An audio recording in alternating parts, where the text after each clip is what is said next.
سوال به دې قبول شي خو یو کار ترې مخکې وکړه سوال به دې قبول شي خو یو کار ترې مخکې وکړه د ټولو ګناهونو نه انکار ترې مخکې وکړه داسې ځای ته ځمه مورې هېڅ پته مې نه لګي داسې ځای ته ځمه مورې هېڅ پته مې نه لګي دعا راته کوه خو لږ دیدار ترې مخکې وکړه بسم الله الرحمن الرحیم ګرانو کتونکو السلام علیکم د ادبي پیج او د ادبي چینل نه ستاسو ورور ستاسو ملګری انضمام خان یو وارې بیا تاسو سره په دغه شیشه مخاطب دی ملګرو په دغه تمه په دغه هیله چې روغ به یې جوړ به یې او د صحت په ښه جامه به یې ملګرو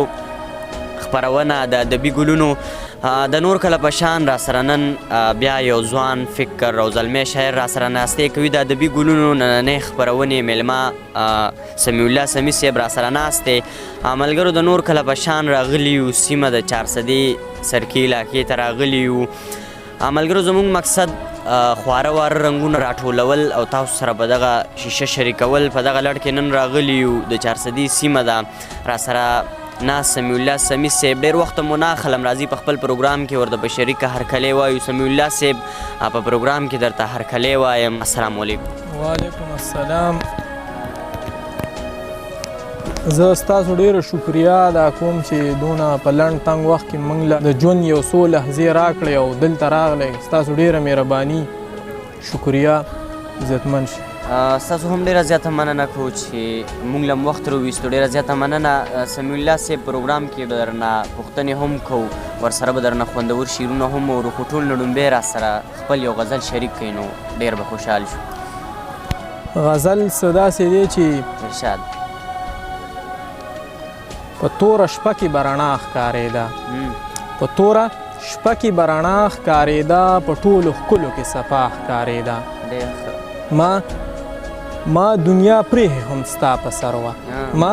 دنیا پرېښې هم ستا په سر وه ما ته هم ستا په سر دنیا ښکارېده ډېر ښه او د زړه خبرې چاته نورې نه کوم د زړه خبرې چاته نورې نه کوم په هر سړي کې راته غلا ښکارېده ډېر ښکلی ډېر اله دا یو ځل بیا ووایه د زړه خبرې چاته نورې نه کوم په هر سړي کې راته غلا ښکارېده ډېر ښه او ما وی نشه به وکم هیره به شي ما وی نشه به وکم هیره به شي خو په پیاله کې راته بیا ښکارېده او اخري مقصد داسې ده چې سمی تصویر چې د گویا شو راته سمی تصویر چې د گویا شو راته ستا په تصویر کې راته سا ښکارېده ښکلی ډېر اعلی سمی صاحب ټول نه لومبیا را سره دا شریک کړي چې د شعر لیک مو کله نه شروع کړی دی د شعر لیک خو د 2014 تقریبا دغه وخت نه ما شروع کړی دی د شعر ټیک ده جي ملګرو سره دا هم شریک کړي چې تعلیم مو څومره دی تعلیم هو زما د ګورنمنټ پوسټ ګریجویټ کالج چارسدې نه زه 20 اردو کومه 8م سمسټر مې شروع دی ټیک ده جي هم په پښتو ادب کې خو بیا ډېر زیات اسناد دي نو تاسو کم صنف ډېر زیات لیکلی دی ما خو ډېرې غزلې لیکلي دي او نظمونه مې لیکلي خو زیاتره مې غزلې لیکلي ټیک دی جي پروګرام کې به درنه نورې غزلې هم اورو ملګري به دغه تمه هم لري نو بلکل خپل یو غزل دوه سره نور هم شریک کوي نو ډېر به خوشحال شو اول کې درته یو څو شعرونه به ووایم بیا به یو غزل ووایم چې راځي راځي او مال غم راوړي راځي راځي او مال غم راوړي هغه په سترګو کې بس نم راوړي راځي راځي او مال غم راوړي هغه په سترګو کې بس نم راوړي او دا د دې دور مسلمان دی مړه دا د دې دور مسلمان دی مړه چې دی د خلقو منځ له بم راوړي او داسې څوک شته چې موږ دواړه یو کړي داسې څوک شته چې موږ دواړه یو کړي چې پېښور له څوک تورخم راوړي او باران وریږي او زه تا یادوم باران وریږي او زه تا یادوم یاد دې د ځان سره دا سم راوړي او اوس په یو غزل ووایم چې د دې دوو په تمنا پسې ړانده شو د دې دوو په تمنا پسې ړانده شو یو خوب او بل خندا پسې ړانده شو د دې دوو په تمنا پسې ړانده شو یو خوب او بل خندا پسې ړانده شو څوک جنت سره اوسیږي او خفه دي څوک جنت سره اوسیږي او خفه دي څوک په مور او څوک بابا پسې ړانده شو او منګه یو بل ته سپک یو لیونیه منګه یو بل ته سپک یو لیونیه څوک په ما او څوک په تا پسې ړانده شو منګه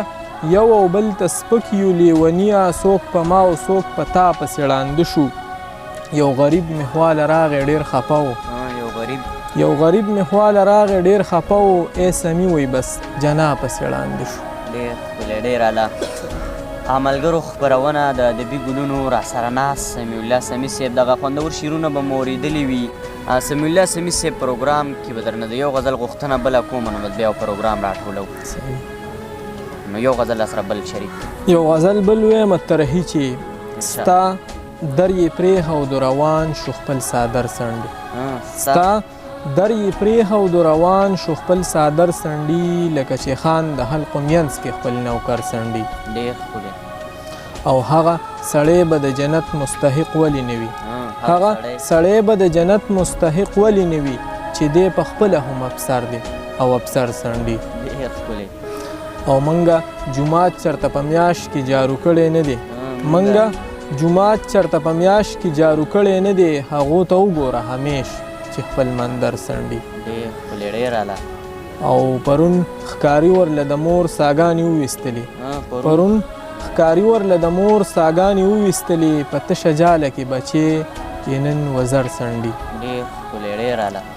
او زما بچې د چا غمونو په دریاب لاهو کړو زما بچې د چا غمونو په دریاب لاهو کړو چې په نشه کې دیوالونه اوس په سر څنډي ډېر اعلی او اخیرنی مقتصد دا ده چې هغه چې موږ به د لاندې ملاقات کولو هغه چې موږ به د لاندې ملاقات کولو سمي لګیا دی هغه ونه د نختر څنډي ډېر ښکلی ډېر اعلی ملګرو ادبي ګلونه تاسو له داسې ګلونه راوړي چې نه پناه لري او نه خزان ولې چې ادب لا افغاني څیز دی ادبي ګلونو خپرونه پای ته رسي تر بلې خپرونې پورې خپل میزبان انضمام ما سره ناست میلمه او خپل کیمرمین احتشام خان له ورکړي اجازت د لوی الله په امان A terrifying thing is taking place.